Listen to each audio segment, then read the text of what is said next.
When Cosgrove was, he told me, plucked from the operating room to become CEO of Cleveland Clinic in 2004 because of his success running the cardiac program, I knew nothing about business. By now, he was regarded as one of the savviest hospital executives in the world, widely admired for the way he ran what he had propelled into a $6 billion, 75-facility enterprise. I had watched Cosgrove at a program about healthcare reform, Blanche, when another panelist implied that he dominated his market too much. Not possible, he had said. If we expand too much, the FTC will be all over us. Should the Federal Trade Commission really want to stop a guy like Cosgrove from dominating healthcare in Cleveland? I wondered. But then I remembered Jeffrey Romoff, the CEO of the University of Pittsburgh Medical Center, UPMC, who had been enmeshed in all of that litigation over whether he had conspired to control his market. Romoff truly did dominate healthcare in Pittsburgh, and, he had told me, saw any attempts to hold him back as impediments he needed to overcome. By now, UPMC had settled its litigation with and was about to complete its divorce from Highmark Insurance, the Blue Cross Blue Shield company it had been accused of conspiring with to control the provider and insurance markets, respectively, in western Pennsylvania. Through 2014, UPMC was filling the Pittsburgh area airwaves and every billboard not already taken by Highmark, touting its own insurance company as the one that patients could use to get full access to its facilities, because, beginning in 2015, UPMC would no longer recognize Highmark Insurance. Romoff was playing hardball and winning. At the same time, UPMC was fighting a lawsuit from the city of Pittsburgh that might have embarrassed other hospital executives.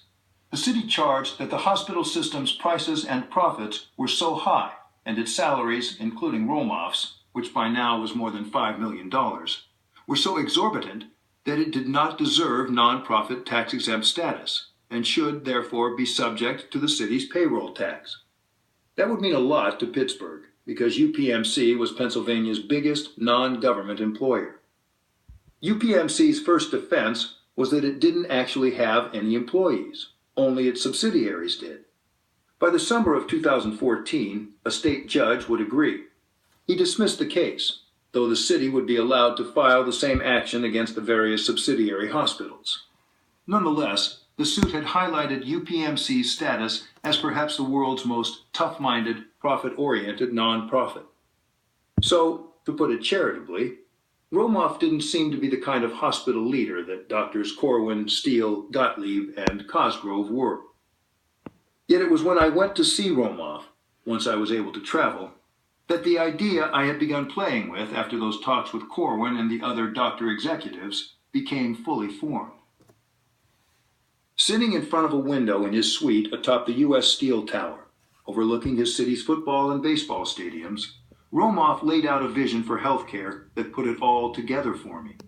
I began to see how the patient-centered culture and aggressive marketing of amazing things at Corwin's hospital, how Steele's flat-rate, no-bill padding regime at Geisinger, how Gottlieb's wish to compete for the full menu of a patient's health needs, and how Cosgrove's having brought world-class care to Cleveland, how all of that could be combined and taken to a whole new level, based, oddly enough, on Romoff's plan for world dominance, or at least dominance in western Pennsylvania.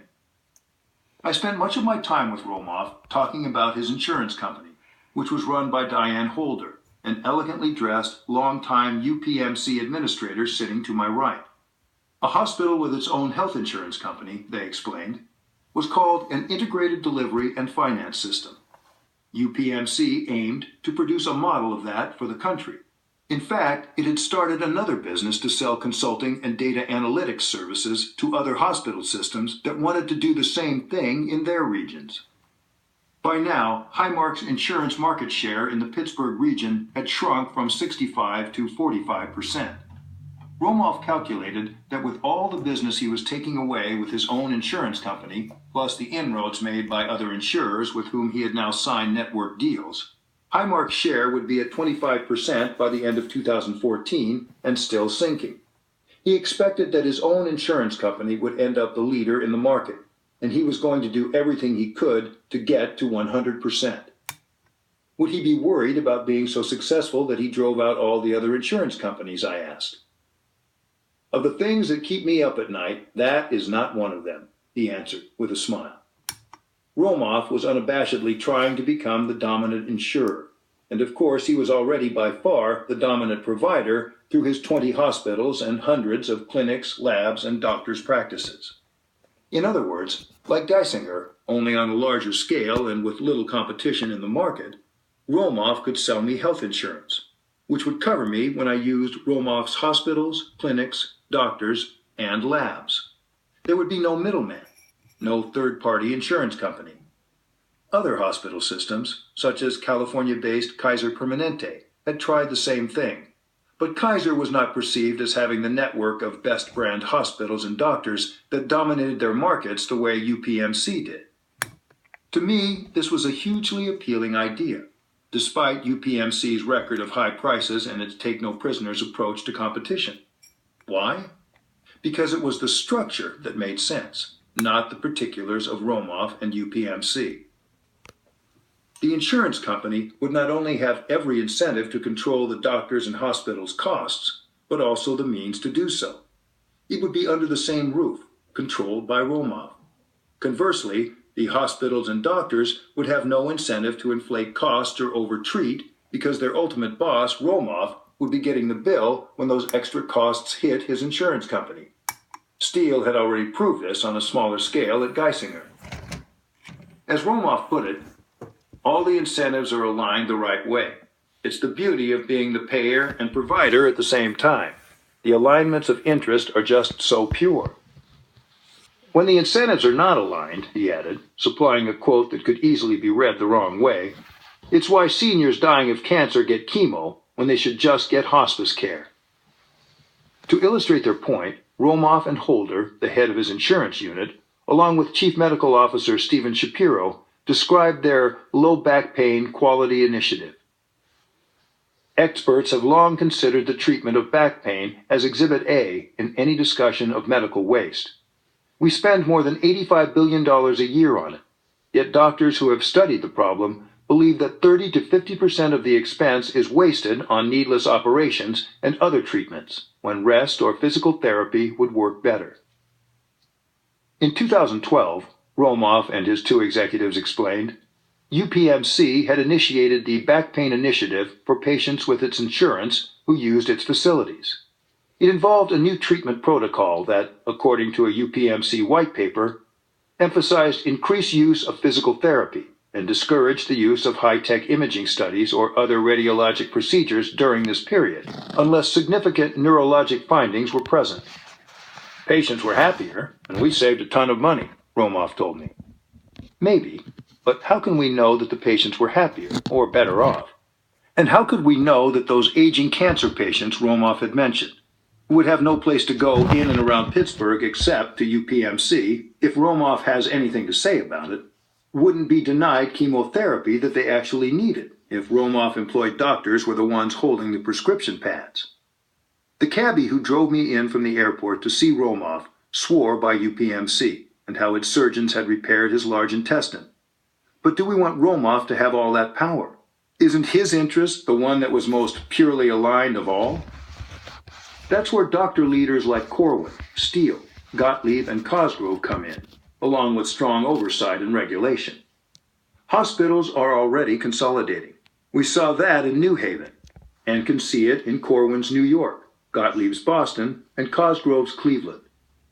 Let's let them continue.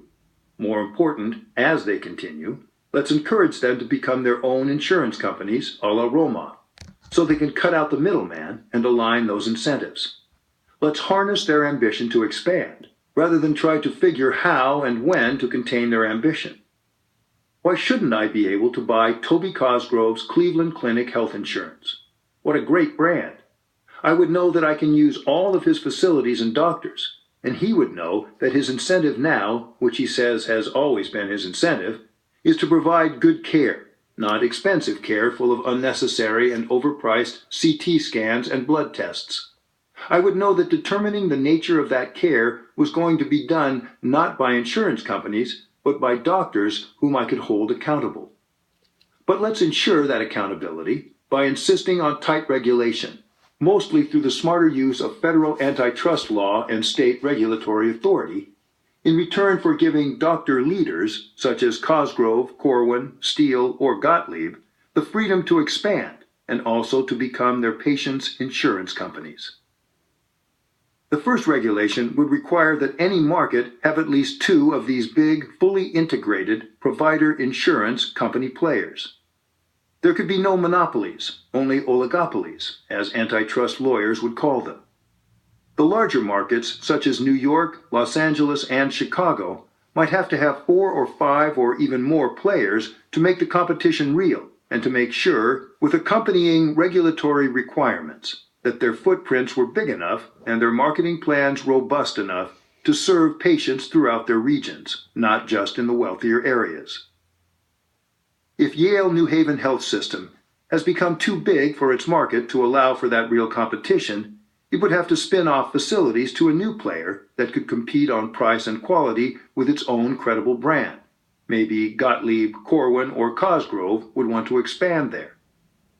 If that proved impossible, or if one of the integrated healthcare oligopolists competed so effectively that it forced the others out of business, then it would be regulated still more, the way a public utility is, with still tighter controls on profits. That would mean that the hospital and all the doctors it controlled would be subject to pricing and service delivery standards that reformers have sought since the mid-20th century. Healthcare in the United States would finally be treated as a public good, not a free market product. However, the change would have come jiu-jitsu style, not by a government takeover, but because the private players had driven it to that state. This new structure would also acknowledge that most doctors have lost the independence the American Medical Association said it was protecting for them throughout the 20th century, when, beginning with Harry Truman's push for universal government health insurance, it opposed reform. But that loss of independence came through privately consummated mergers of doctors' practices and buyouts by hospitals, not by government fiat. Those doctors would now be incented to provide quality care, not pile on the bills for extra treatment, because they would be working for the entity paying the bills, because the hospital system would also be the insurance company. These fully integrated brands could also pursue recent innovations offering less expensive, more consumer-friendly healthcare, such as storefront urgent care centers that are smart alternatives to expensive, time-wasting hospital emergency rooms. These urgent care centers are now being opened piecemeal by for-profit and often lightly regulated companies. Why not put them under the banner and branded accountability of the big hospital systems? In fact, Cosgrove's Cleveland Clinic has already opened a dozen urgent care and express care, for more routine needs, centers. I'd rather pay him to care for me than pay a walk-in center owned by a private equity fund. The second regulation